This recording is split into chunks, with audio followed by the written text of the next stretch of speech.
Welcome into sports. Man, talk about lucky charm. Christmas comes early. Insert your synonym here. Boise State, they woke up in the Mountain West Championship game. Hand up. I'll say it.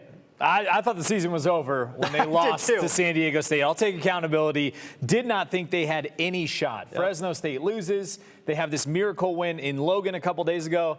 And look where we're at. We're playing for a championship on Friday. Well, they're playing for a championship on Friday. On Friday. Short week. They, historically, they did not get a lot of help from the computers in the BCS days, but they did this morning. So if you're confused about how this works, we were pretty confused trying to put this together too. Basically, since there was a four-way tie for first place in the Mountain West and those four teams did not all play head-to-head matchups, the conference turns to four computers and they kind of create an aggregate, and the top two averages closer to zero, not actually ranked higher. It's kind of like golf, I guess, in that.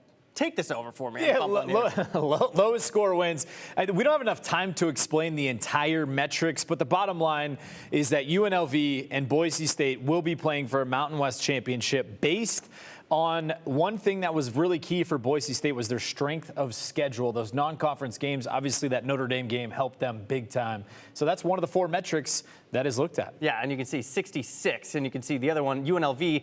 They do have 10 wins, but they had the 128th strongest schedule in the country. So that's kind of how that factored into play. Bottom line, this is going to be the third consecutive matchup between Boise State and UNLV in the Mountain West Championship. So the Broncos, for the second time this season, will have to contain quarterback Anthony Calandria once again. Last time they squared off on the blue, the Boise State defense, they put some hits out on number 10.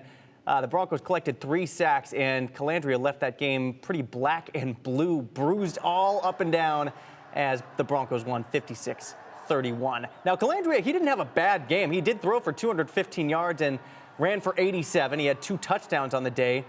But what's interesting, in the 5 games since that loss to Boise State, Calandria has only thrown for more than 300 yards one time.